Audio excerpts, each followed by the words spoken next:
Yeah, I don't know, Tip. I mean, to win,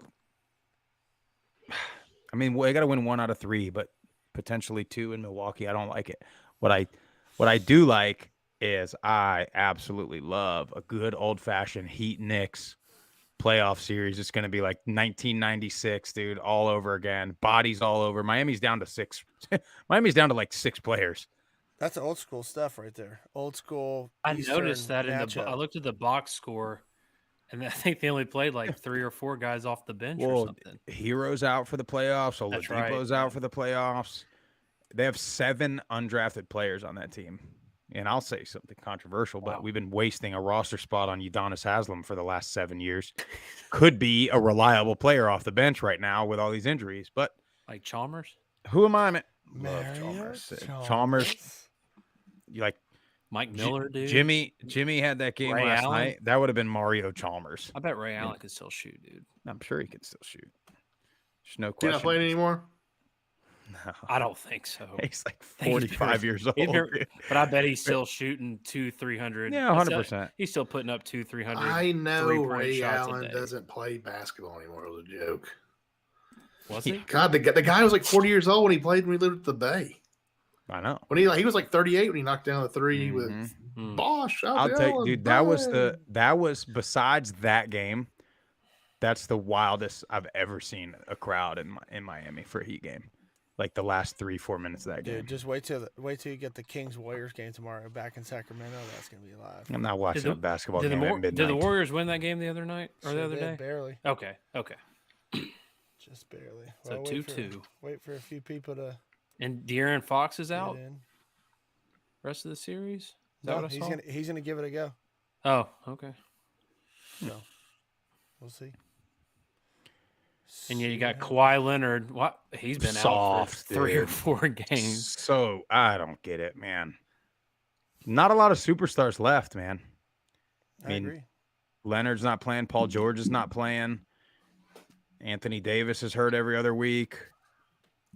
Anthony Davis is probably worse than Tua Tagovailoa. I mean, I don't even watch basketball, but I feel like I always see some kind of breaking news where he broke a nail or stubbed a toe and he's out for a few weeks. Yeah, the sad part is he's playing right now, and the Lakers look pretty good. They look pretty good. They're playing good team. I've always been a Lakers fan. I think they're going to win it all. Of course you have. All right. Well, I'm ready to get this. You guys ready to crank this thing up? Let's do it. People want to know NFL draft and how Charlotte was. Todd. Kuiper, did you see that thread? Well, we'll talk about it when we go. See that thread on like the worst takes NFL? This guy did on Twitter, freezing cold takes. I didn't. He has a whole thread on like just people talking. I mean, videos of all the guys like talking bad about every pick. Like some guy was like, I don't see who the Dolphins quarterback guru is to draft this Danny Marino. Before you start the show, this is actually who's the guy that used to do the impersonations of Todd? Who's that guy? Frank Caliendo. Yep. Have you ever seen Frank Caliendo? He did he was on WWE, and it was like a bit where they were trying to impersonate Stone Cold. It was like Kurt Angle. Yeah, he was. But anyway, Caliendo is dressed as Stone Cold, and he was supposed to be like he was scared of Kurt Angle and all that. Have you not seen that? I'd send it to you. Oh, it's like right when Caliendo was getting started, and he was impersonating Stone Cold Steve Austin, and then of course Stone Cold stunners him and all that good stuff. Giving him the double birds. Yeah, he did. I'm going to actually find it and get to you. Sorry about that, Jeff. Get it rolling. All right, Jeff. I'm ready to roll as always, partner. All right. Hit it when you're ready. Welcome into the #1 Group of 5 football podcast in the world. This is the Group of 5 guys coming off Group of 5 guys live, by the way. Our mission is to bring the hype and recognition to the Group of 5 football programs that the mainstream sports media will not do. We need your help to do that by following us on all the social media platforms at Group of 5 guys. Go to YouTube, Apple Podcasts, Spotify, or wherever you get your podcasts. Search Group of 5 guys. Give us a like. Give us a subscribe, 5-star rating and review. Tell your family and friends about us. Or you can go to groupof5guys.com. Get you some Group of 5 guys swag. Tip's got one of the hoodies on, I believe you can get on there right now. working on hats still, working on hats. On this episode, we're going to preview a little bit of the group of 5 guys in the NFL draft. We're going to talk about our outstanding trip to Charlotte and plenty more coming up. Here comes the show.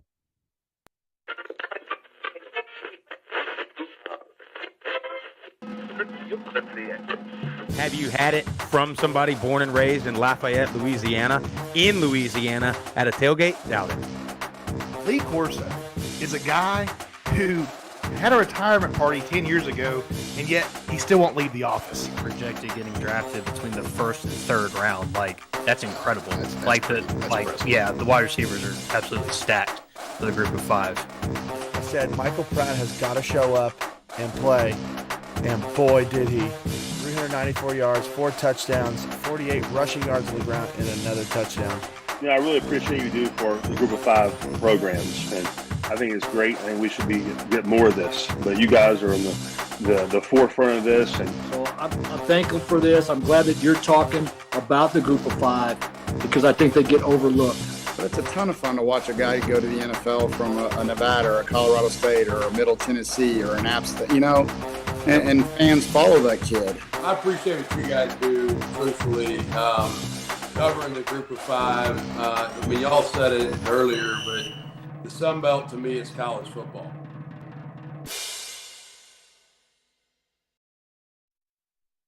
Boys, NFL draft. This weekend, it's here. We would have made it through the timelines going through. We made it through bowl season, made it through pro days, combine, spring season. NFL draft is the next thing up, starting Thursday night, Thursday, Friday, Saturday. I know I'm going to sit there and watch every single draft pick for 3 straight days. Let's talk about some of these group of 5 guys. Who's going first? What's the consensus? What are we thinking? What position's deep? Who's going to be a big steal? Start with you, Jeff. You seem to always be on top of this kind of stuff. I know you help out with the Raiders podcast there. So who you got?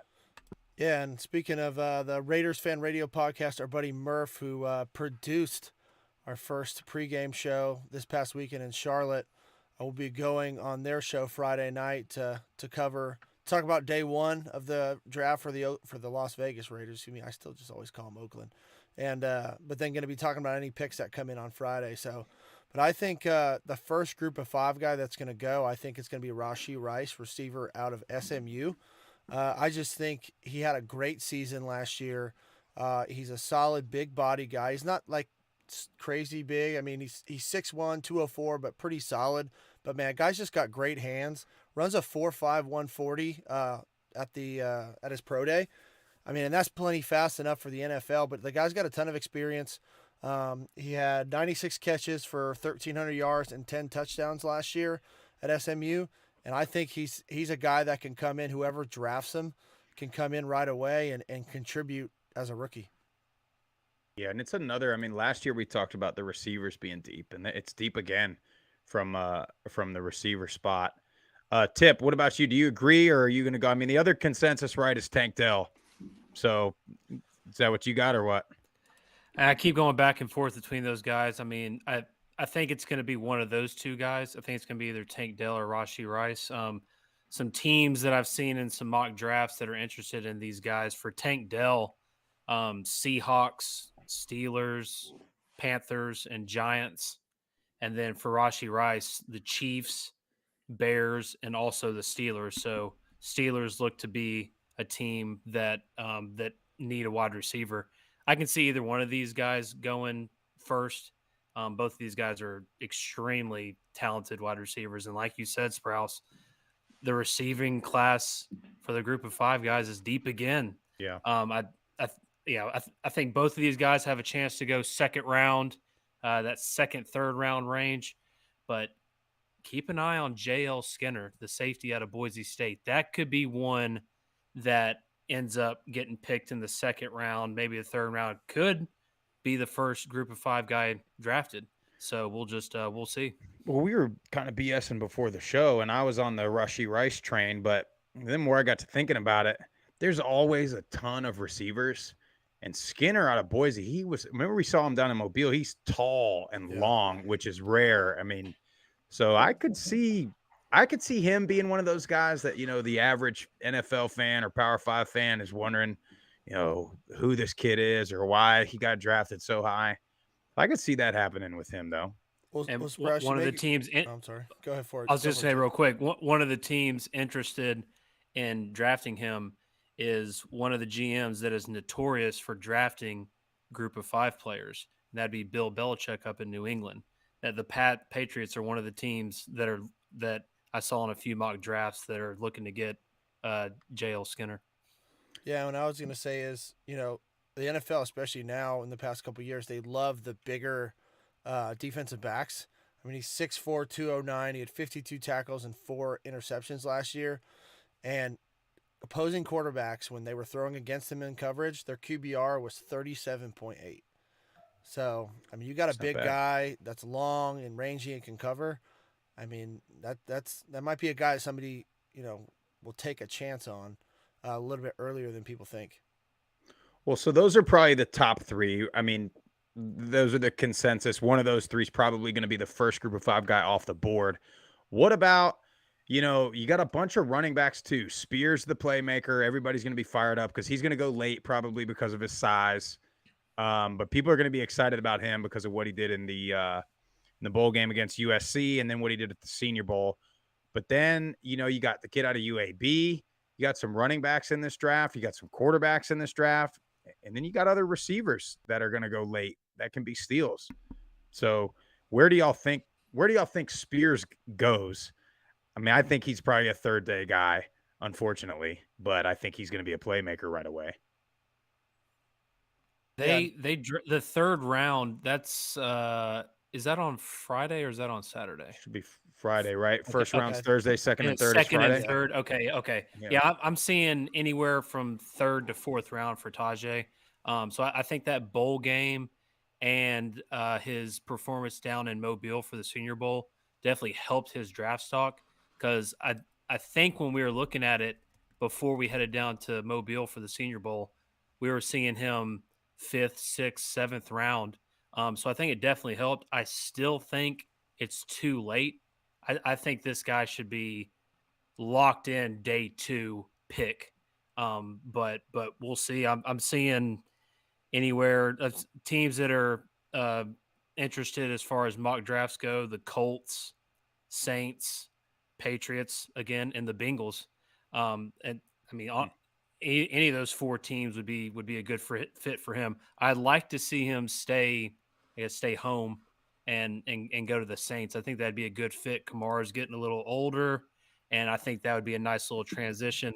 And also, we can kind of slide this one over to Murph. But imagine a Jake Haener, Tajay Spears combo down in New Orleans. I mean, I'm all. Murph, ain't your boy down there already? He is. I mean, he's not my boy anymore. Derek Carr is down there, but honestly, that would be a really good fit. If the Saints did end up taking Tajay and Jake Haener, because Haener could sit for a couple years, and see how Derek Carr does. I mean, obviously he had stat wise great numbers with the Las Vegas Raiders, but I think it was time for a restart and a refresh for him. But he goes into a Saints team that has typically had a pretty good defense in the past, which they have not had. And he's got Kamara, if Michael Thomas plays. I mean, that'd be a pretty sweet situation, and Spears gets to stay at home down in New Orleans. When y'all were, I think we all would have been in high school at this time. Do y'all remember when you would YouTube like some high school kids highlight film? And do y'all remember Noel Devine? Oh, yeah. Or watching like Chris Rainey's highlight film out of high school? That's what Spears' highlight film looks like in college. Yeah. I mean, I know it's a highlight film, so it's only like the best stuff, but I mean, he's making people just look foolish out there. Yeah, So and I can't wait I to think see where he somebody ends gets a up. huge steal that does take him. It's just his size, and that's going to be his biggest problem. Is I'm not sure if he's a 3-down back, at least not yet. If he can pack on a little bit of size, he kind of reminds me possibly of like a Darren Sproles, somebody that's really good out of the backfield, kind of a 3rd-down back to start, but he could work himself into a 3-down back, kind of like how Austin Eckler is. So it'd be interested to see what kind of size and weight he puts on. But I think any team that's going to draft him, They're going to get a great running back with a ton of experience and excellent ability and vision. Does it make any sense for a team who trade Devin Singletary to pick up a Tajay Spears? Or is that just basically the same for same? That's kind of what I could see when y'all asked what teams could Spears go to. I see like a Buffalo Bills. I see Bills, and then I wonder if but is that kind of basically tit for tat? You're trading for Darren. Well, he'd be a younger player though, just a little bit more. Singletary single-handedly won our fantasy league for me 2 years ago, but I think Spears has I think he's more got dynamic. more. Yeah, I think he's got more of the home run threat. I mean, that's what he is. Every time he touches the ball, something could happen. That's what Buffalo needs. They need a running back. So I don't want that. I certainly don't want to see him twice a year as a Dolphins fan. Somebody else that could possibly turn into like an Austin Eckler type player if they put on a little bit of weight is Keaton Mitchell. I mean, dude, this guy, I'm seeing these mock drafts anywhere between the 5th and 7th round, and I mean, he's 5'9". He's listed at 5'9". I mean, he's a shorter guy. But he's going to be a dynamic. I think he can have an immediate impact on 3rd down because of how well he can catch the ball out of the backfield. But he puts on some weight and gets some experience, running the ball. He could become an every down back. What about some guys that nobody's really talking about that you think are gonna, if they even get drafted, are gonna be like, we talked about with Zappy last year, or we talk about some of these guys that once OTAs come around, once workouts come around, their names start popping up in the media about having really good camps. So if I've got 2 guys, and I'm probably going to steal some of y'all's, but 2 receivers. One, Grant DuBose. Yeah. Not just because we just went to Charlotte, but just with his size and ability, he's a stud. And then we've been talking about him for a couple of weeks, Justin Marshall out of Buffalo. I mean, that's the guy that looks the part, and he's got the for talent wise, he was a Power 5 recruit out of high school. Wherever that guy lands, like, we're going to hear about him all year next season in the NFL. And you're probably going to put him on your fantasy team. I probably will. I don't blame you. Write it down. You were all about that guy just right after the game ended. You already shooting text messages about it. Not after the game ended, when I saw him, Jess. Yeah. You would have been there. It was the eye test for us. would have been. This was before he made a single catch in that bowl game, and me and Sprouse look at each other. Who is that number 1 kid out there? And he later, a couple hours later, has like 14 catches that game or something. Are we saying like DK Metcalf big? Like, is he like? No, he's not that big. He reminds me of DK Metcalf. He looks like that, like built wise. Yeah. Like, just, I mean, I'm sound weird. You look at the guy's calves and the guy's glutes. He's got them. Yeah. I can tell you what, I can guarantee this, and I don't have any video evidence of this at all. I guarantee you, when Buffalo squats, okay, he's that one-off guy. You know what I'm talking about? We had guys like this. He's that one-off wide receiver that's stronger than everybody else on the guy team. that the strength coach is always hanging out with. Like, he's like his prize sheet. He's just always showing off everywhere. Every video on the Jesse, strength get out of the way. Yeah.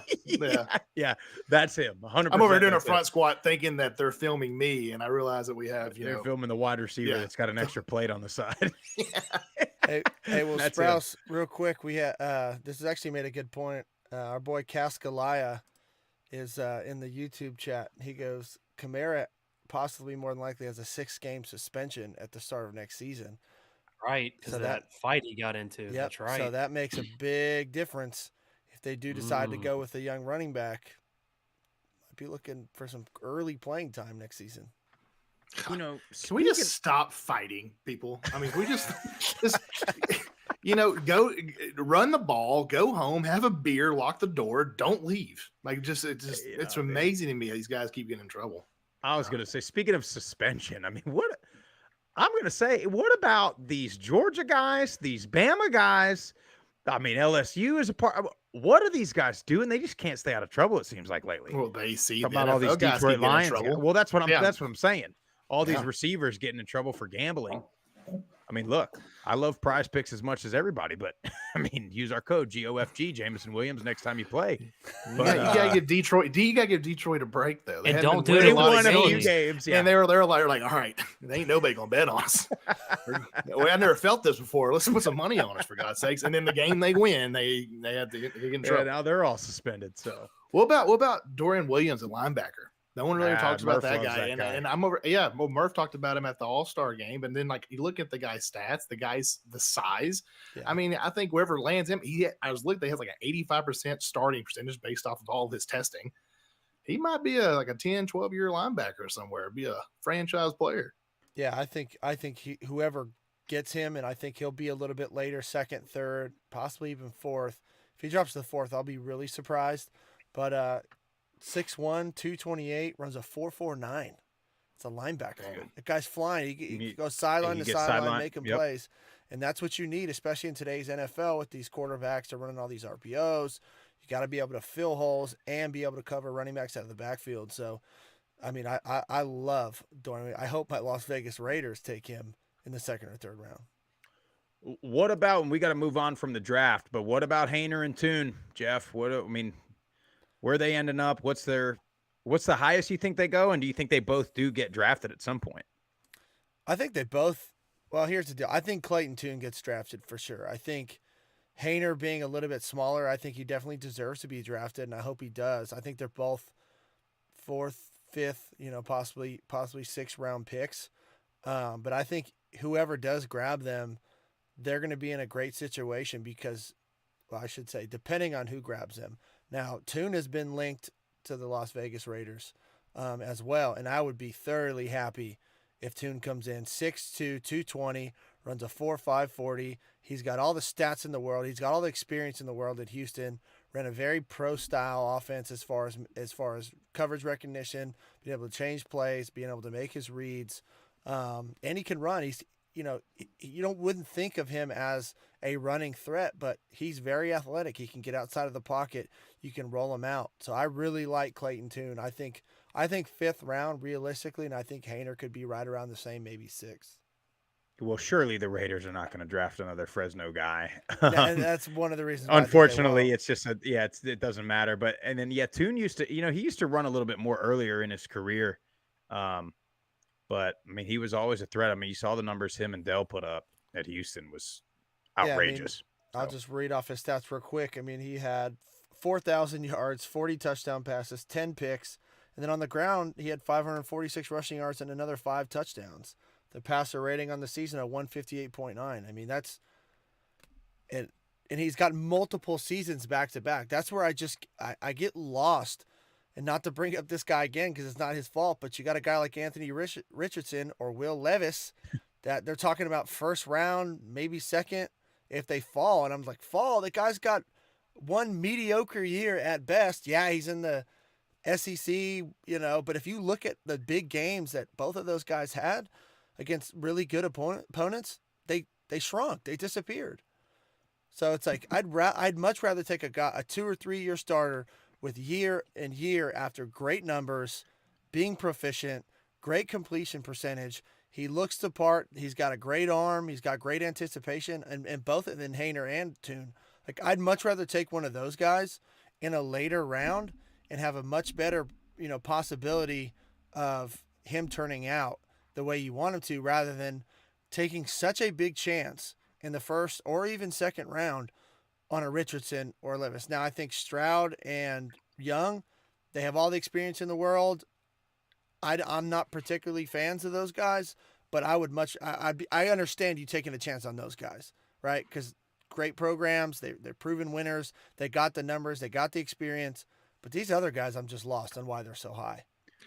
I think we're in a matrix because last night I couldn't sleep and I'm watching the SEC network because it was just on, and I'm not going to use any names, but they were trying to convince each other as to why Anthony Richardson is so high, why he's so high. And they're showing clips of him and they're saying, look how athletic he is. Look how athletic he is. And he throws a slant pattern. The guy's wide open, but he gets hit. He's like, look, he gets right back up. Okay. Well, so did 121 other quarterbacks that Saturday that got hit. But then I saw something else. he threw like 6 interceptions before he threw a touchdown pass. I mean, and again, it's not his fault, like what you said for the past 4 or 5 podcasts, but it's like the media is trying to push it for some reason, and I don't get it. I don't know what happened.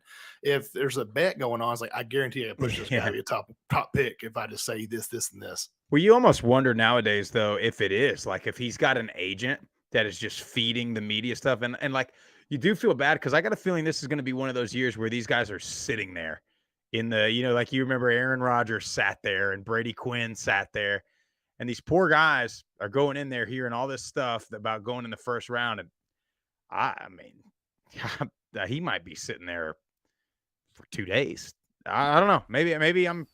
Or maybe Mel Kiper and these guys are dead on, and somebody's going to come in and pick them in the top The real 5. question is, does Zeke Anderson bet that he goes in the first or second round? I hope he learned his lesson. Watch, we're about to get a group text right now of a bet that he already has. Yeah, that was rough for those of you that don't know. Poor guy took I don't even remember what it was. Malik Willis to go in the top 20 or something. Yeah, top 10, I think. And then it was also Sauce Gardner, right, to be the first.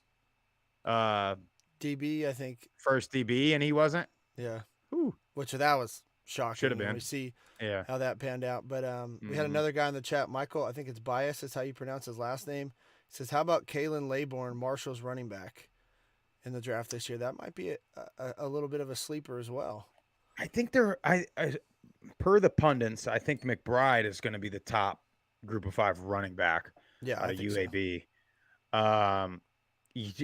To me, I worry about running backs just because the trend now is to not take them early because they're not lasting very long. So, I mean, I don't know. It's not a very deep running back draft, though, is it? I mean, I'm trying to. I mean, you got it's pretty deep, but running backs are just so hard to judge. Yeah. I don't know. I don't have an answer for that question if that's what we were looking for. But yeah, let's move off the draft here. Jeff, I know we got a couple of voicemails. So if you want to hit those, I brought it up earlier, but yeah, Prize Picks, use our code GOFG. NBA playoffs, they're having some really good like little deals, I guess, where they got a challenge where you could potentially win up to $1 million. So use our code GOFG and they will match you 100% of your first time deposit up to $100. Should have took Jimmy Butler over on whatever points last night, boys, because Jimmy buckets. Anyway, Jeff, let's get to those voicemails, pal. Yeah, as always, we had 2 callers this week, but give us a call, man. Give us your hottest take. Give us some information on what's going on with your team. There's so many teams in the group of 5. We try and do our best to stay up on top of everything, but we want to hear from you. We get to get on here and talk as much as we want, but honestly, we want to hear from you guys, what you guys have to say, or especially if we're wrong. If we've made a mistake or you just want to call us out, especially the Swag Bear, that's always funny. Give us a call. It's the number 615-900-4286. Our first caller's our boy Zachary Branner. He actually called very soon after our last episode of the podcast, so it's almost 2 weeks old, but it's a good voicemail, so we'll get to it and talk about it. What is up, fellas? I miss you guys. Off season's not the funnest for all of us, but it is what it is. But it's your boy Zachary Branner. So I just want to give you guys a call. I know y'all seen the Hugh Freeze statement, and I don't know why Alabama and Auburn have been running from us for so long, and I am going to be speaking from a biased standpoint from the group of 5 and as well as Troy. But my take on it is, in a way, if they want to do a spring game, okay, my take on it is that it's in a way kind of knocked down the group of 5. And what I mean by that is, say the Power 5 plays in the spring game. Well, they're not going to play their best player for about a series or 2. So they're going to pull them out. If anything, players are going to start opting out of that game. Essentially, they're going to try to treat it like a preseason game like the NFL does. That will not be good.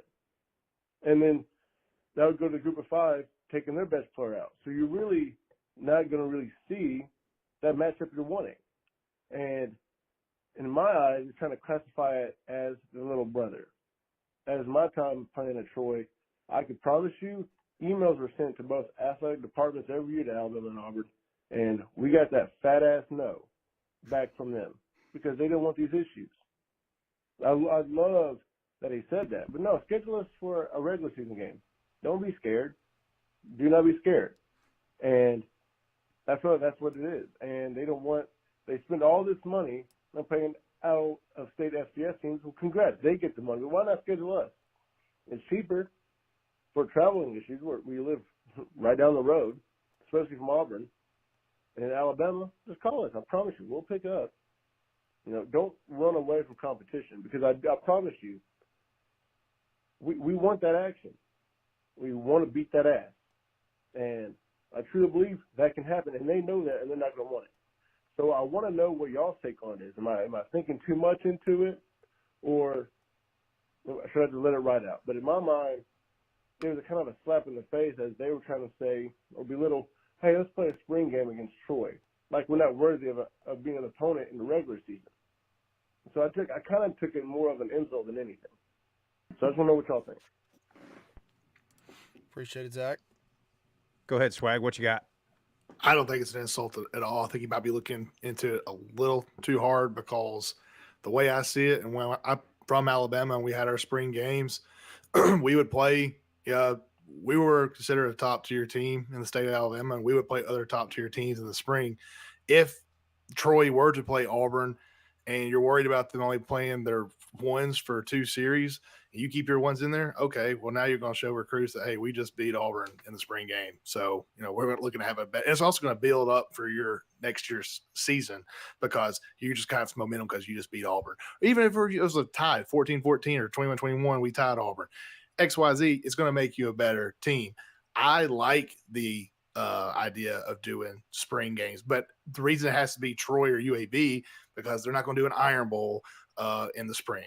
They're not going to schedule an out-of-state other Power 5 school. So I actually understand, hey, let's scrimmage another Division I school in that state, for what Hugh Freeze was saying. But hey, Troy, if they want to, they can go play Jacksonville State. They can go play South Alabama. They can go play whoever. I like the idea. Now, I know there's definitely 2 sides to it, and I'm sure you're going to elaborate, Sprouse, what we talked about a little bit. Charlotte, the pros and cons, because I do know that some coaches, they don't even like spring ball. Because you have the risk of getting your players hurt, right? But as a fan, I would love it. I would love if Troy played Auburn in the springtime, and it makes Auburn, if they do that, it makes Auburn, you don't want to lose to Troy. You don't want to lose to UAB. And it doesn't mean they don't have to play each other in the fall either. I disagree with that too. I mean, it's not like they're paying Troy to come up. I think it don't have to be any money whatsoever besides just fuel and hotel accommodations. So I like the idea, and it just reminds me back when I was in high school, because we would always play a legit game, spring game, and that was the end of the year, and we'd go into the summer.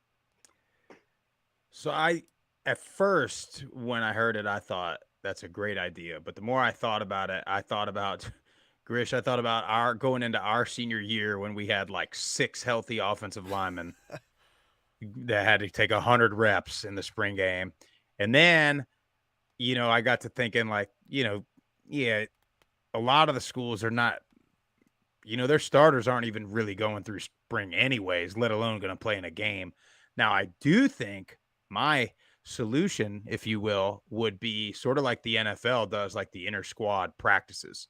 And I think you could do that. You could run, inside for a couple periods. You could run 7-on-7 and then 2, and I think it was Kirby Smart at Georgia said, I like playing against ourselves because I got 44 guys that I can start today.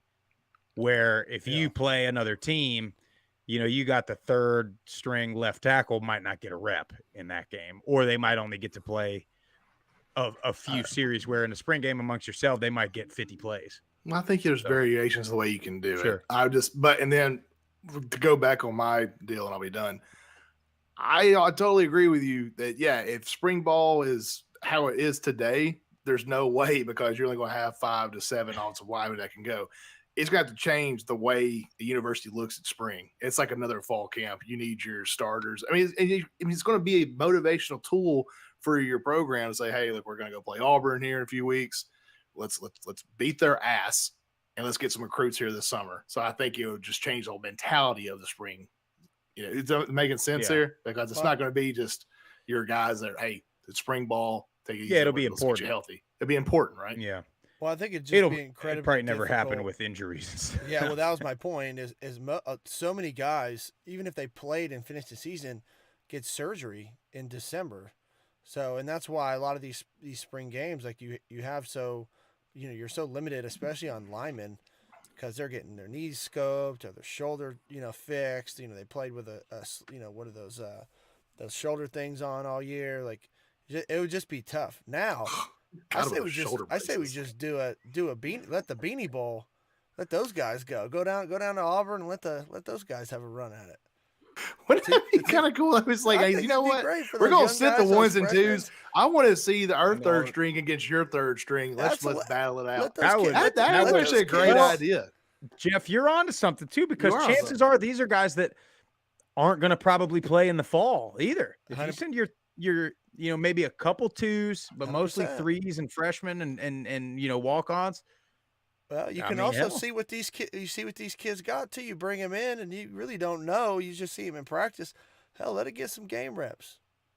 Was Hugh Freeze really? I mean, where was he coming from? Is he just trying to bring more excitement?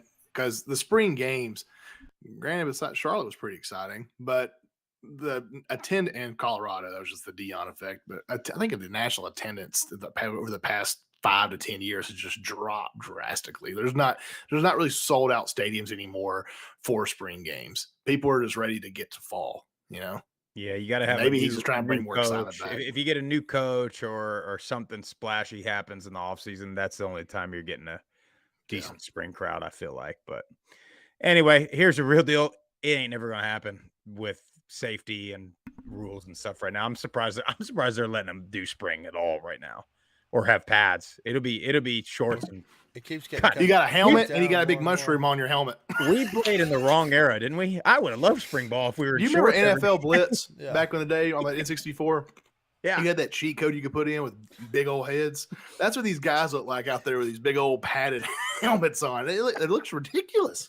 It's embarrassing. Apparently, it's pretty significant on what it cuts down on hitting. Yes, Jeff, we get it. Okay, I hate them. I would never wear one, and I was doing the most banging out of. Look at me, man! I played football for 20 years, and I'm banging out of anybody. Did you hear him when he said swag right there? He said he was doing the most hitting out of anybody. Man, without question. Throwing the damn ball into the garbage can. Spring ball was the absolute freaking worst. Controversy for you. Okay, if they make that much of a difference, why don't they wear them in the games? Gotta have the logo. We gotta show our brand on TV. No question. Come on. Okay, well then they don't help that much, or we don't care that much. No, what it is you're limiting the amount of situations that they get put in with just the helmet. Right. So, it just gives me I would limit it. Again, I wouldn't wear it, and I got hit more than anybody in spring ball. So because I was blocking for you. Anyway, we got to move on. Jeff, we got one more voicemail. Yeah, let's get to our last voicemail. New caller, hadn't called before. Derek Barker, and he's got a pretty good question, I think.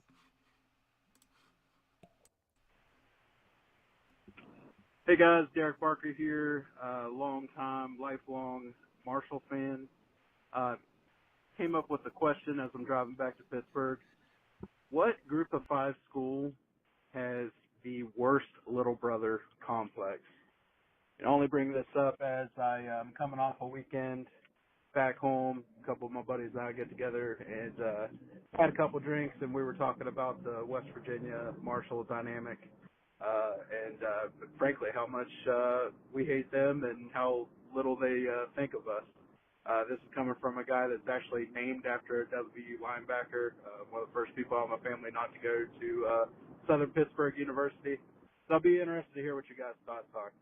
Enjoy your all show, man. Keep it up. Appreciate it, Derek. That's a pretty good question.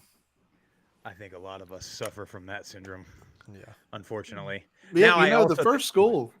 I know I did it again. Go. I started with a new subject, but I do think that a lot of the Power 5 schools like to pretend that they don't care. An example, I feel like if you went to Chapel Hill, North Carolina, they would act like They don't care nothing about little old App State, little brother this, little brother that. But deep down, they know on any given Saturday, they might get that ass kicked by App State. Now, we are Middle Tennessee alumni. I can't stand Tennessee. I feel like people of Knoxville probably don't even really think about Murfreesboro a whole lot.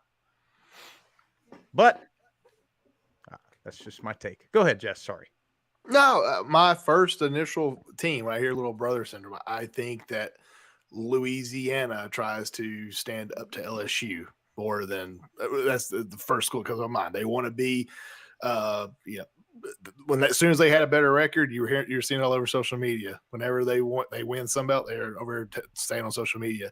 I don't know if LSU is over here also putting their nose up to Louisiana, but I know Louisiana is constantly trying to prove themselves to Louisiana State, in my opinion. I think that's a good example. Well, I got a great example, I think. And this might be controversial. I don't know, but I'm going to say, honestly, Coastal Carolina is the big brother to the rest of the Sun Belt, because all of the Sun Belt, what are you doing? all of the Sun Belt just hates Coastal. And I think Coastal could honestly just care less about all of them. They're all trying to catch up to Coastal. And I mean, this is the best take he's had. That's damn true. These guys, they live rent free. They live rent free in these guys' heads. Rent free. Rent free. I mean, that's brilliant. That's really good. You're 100% correct. It makes me want to go to Coastal because, I would just love to troll people. I love it. So I think it was the same. I think it was the same guy on Twitter kind of phrased the question a little differently as to which Group of Five school has the best chance to overtake Big Brother. So let me propose that question to you guys.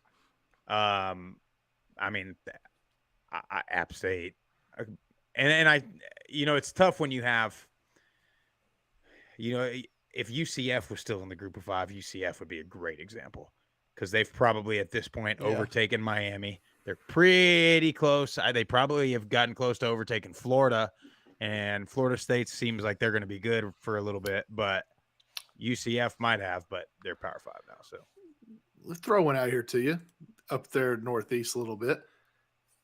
James Madison, because Virginia and Virginia Tech seem to be quite down. Liberty and James Madison seems to be on the rise.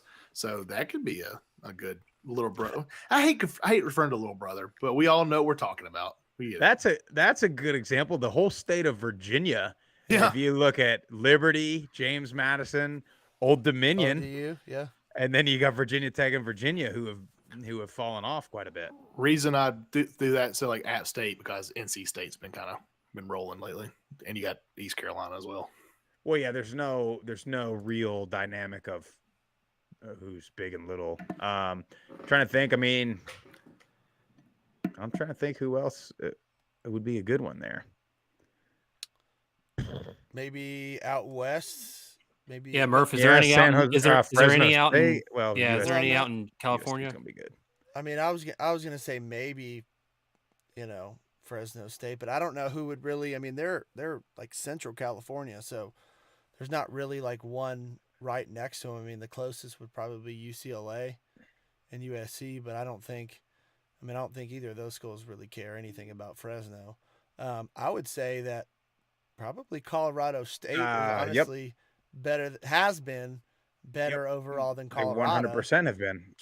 Air Force too. They both beat them last year. Yeah. They both crushed Colorado last year, from what I remember. But hey, they got a new coach and 2 transfers from Jackson State and packed their spring game, so they're back. They'll be in the top 5 this year. Yeah, according to the experts. That's a great question, though. It's fun little chit chat. Is that all we got on the voicemails, Jeff? That's all we got tonight on the voicemails. Keep them coming. Jeff, I would like, as we transition into our Charlotte trip, I would like for you to cue me in for an atrocious award, if that's okay with you. You got it. It's atrocious. I have 2. First one is myself, Matt Sprouse, as a lifelong, I would call myself a diehard Miami Heat basketball fan. You guys know we watched Game 3 in Charlotte, and I was fired up at the bar watching that game. Well, Last night, I turned off the TV with 6 minutes remaining, and I missed an all-time performance from Jimmy Butler. I missed an all-time comeback in playoff history of the Miami Heat. I missed the 8 seed putting the number 1 overall team in the NBA on the ropes last night. I missed quite possibly the best the Miami Heat crowd has been in 20 years last night. And I turned it off down, I think 12 or something at the time. And I woke up to like 27 text messages. Every which one just said OMFG, exclamation, exclamation, over and over and over again. And I have failed, and I deeply regret my actions, and I apologize. Now, on to my second atrocious award. Speaking of big brother, little brother, okay, we go to Charlotte for the spring game, and a young gentleman wears a light sky blue t-shirt to the Charlotte spring game and is perusing around the tailgate. I don't like it. It's really not that big of a deal, okay? Then we start chanting, everybody starts chanting, get the hell out. Tar Heels take it suck. off. Well, and then Jimmy offered to give him a Charlotte t-shirt, the same one I believe Jeff has on right now. And dude, just have some fun with it. Like, take the shirt off for 1 second, wave it around North Carolina, take your shirt off, put the Charlotte shirt on, laugh about it, walk away, change your shirt back. But don't pout around like a small child and then tiptoe back to your little tailgate in a safe zone. I mean, how embarrassing. This is an adult now. This is not a child. I mean, it's atrocious. It's atrocious. It's atrocious. I mean, but do you honestly expect anything else? No, you don't. From a Power 5, especially a Tar Heel fan? No, you don't. Well, this is also, keep in mind, this is also a school that, they didn't get their way and make the NCAA basketball tournament, so they just decided they're going to tap out and not play any more basketball because they are just too, they are too bougie for the NIT or the CBI tournament, to which didn't Charlotte win, by the way? I believe they did. So, I mean, I get it, man. I've been at so many games where somebody, takes the hat off, puts the other one on, everyone goes crazy. Just, man, enjoy yourself. Lighten up a little. That's all I can say about that guy. But anyway, Charlotte, North Carolina. Guys, we, to my knowledge, did the first ever live pregame Group of 5 football show. And what a hell of a time it was. I mean, it was absolutely incredible, and I don't think that we honestly could have planned it to go any better. And shout out to Jimmy Touchstone, Rob, and the Normulance. I mean, they helped us out so much, kind of coordinating, locking in on the spot, giving us all the details, putting us in touch with Tom, and hooked us up to get that interview with Poggi that we did. And then my good buddy Josh Murphy with Raiders Fan Radio just brought all the audio and video equipment and basically produced the whole thing for us, and can't thank him enough. Huge shout out to him. And I mean, the fans, the students showed up, the fans showed up, the boosters showed up. I mean, it was a great time, and it was, talk about a party. Oh yeah. I mean, it was live. It was awesome. That was a big time spring game attendance. 100%. I mean, from the students, I mean, it was a pretty, me and Jesse were talking about it. If this was probably 75, 80% of the Group of 5, I'm very excited about that for a regular season home game with that crowd and that tailgate. So I mean, we got there job. like 3 or 4 hours before kickoff, and there was already quite a few people there tailgating. Mm-hmm. And then by the time we got done with our live show, it was probably an hour-ish before kickoff. And man, it was just like, it was incredible to see how many fans and how many people were out there tailgating. And it's like, you forgot for a second, at least I did. I forgot for a second that it was a spring game. For a second, I was like this has the feeling of a regular season game. And I told Jimmy and Rob, I was like, guys, we we have got to make it a point to go back to Charlotte for a regular season game that doesn't have the COVID restrictions and all that stuff with the tailgate. We gotta go back. What most impressed me is, and I hope there's App State people listening to this because I'm just going to piss people off. What most impressed me for a spring game, I was expecting to see the touchstones, the boosters, the adult fans, guys that want to take their families out, have a tailgate, cookout, socialize. That was expected. I did not expect to see that many students out there tailgating, having fun, playing, your adult games, playing, just having a great time, and then going to the game and having a student section for the spring game. That as a player, seeing that at a spring game is going to lead into the summer and to fall camp and have me fired up for week one. That is a huge difference maker. And there's something cooking in Charlotte right now, and it smells good.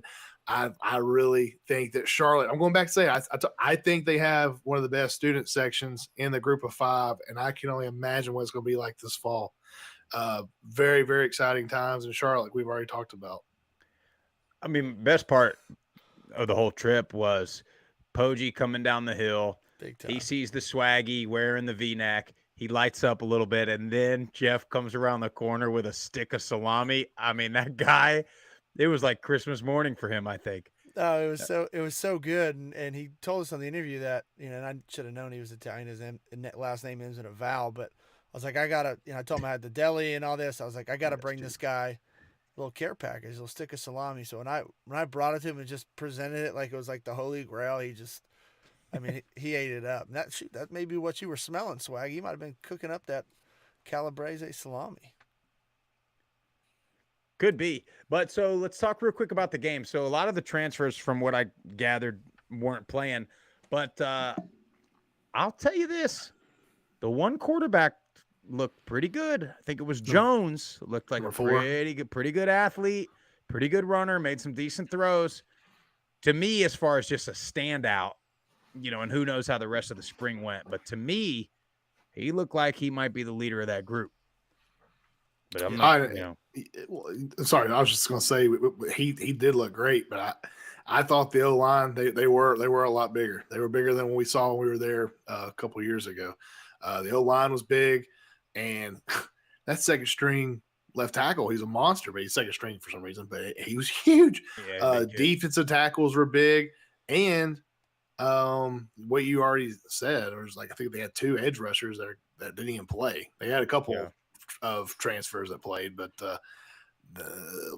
like Poggi said, they're going to be big up front, and you can see it just from the spring game. Well, they got another transfer that committed today, so yeah. Roster might be completely different in a couple months here. Well, what I was going to say is, it'll be interesting to see if anybody hops in to leave, but they got another one in, like you said, so who knows? Maybe they're bought in. And honestly, the spring game kind of remind me of the Senior Bowl a little bit, where once you get to the game, it kind of it's not really, they do all the work and the practices and everything before. The spring game is kind of just a showcase for the fans, to get fans excited, kind of make it a spectacle.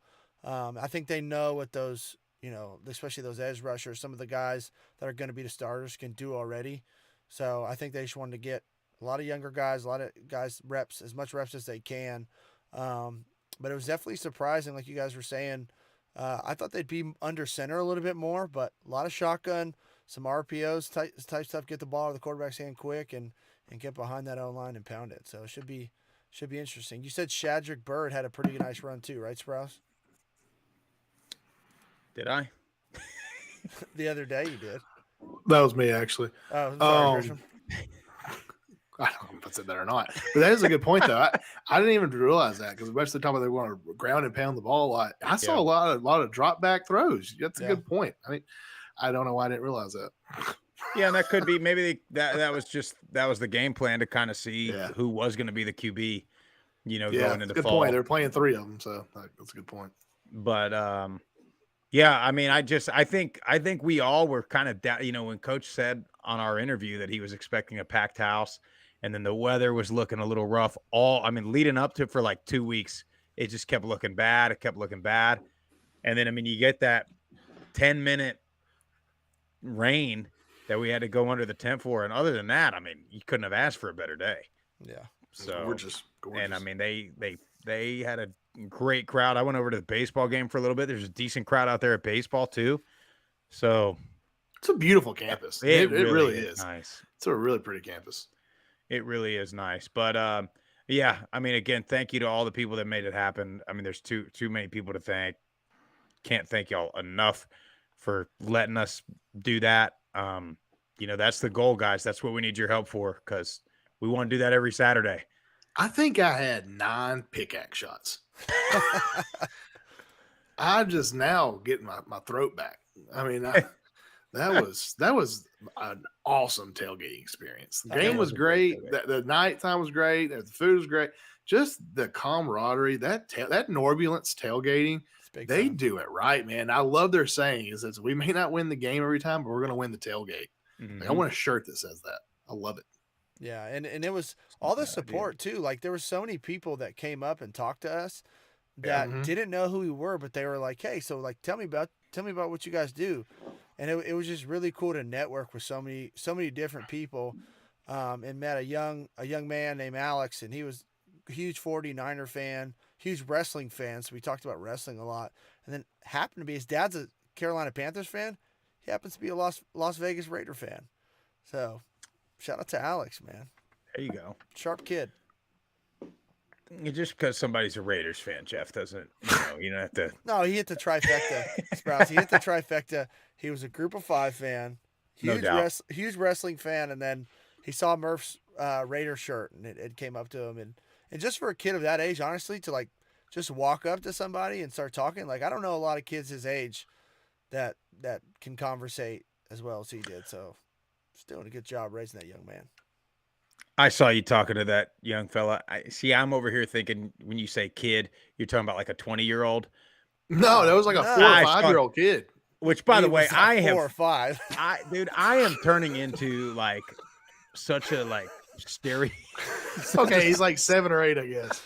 No, the kid I think was like 11 or 12. Maybe. Dude, I don't know. I'm turning into such a stereotypical dad. Like Tip was with me a couple times, and I would see like college kids, and I'm like, look at you. You've been working out. Huh? So embarrassing. At one point, it starts to rain. Sprouse is just like on cloud 9 because he goes, I feel like we're at Stockstill. I'm like, what? He goes, no. I was trying to know what that even meant. No. Because Coach Stock paces like pregame. He sits there. Well, you never explained that to me. You just said, I tried to like 3 times, but you were doing 12 pickaxe shots, so I couldn't really. That's what happened.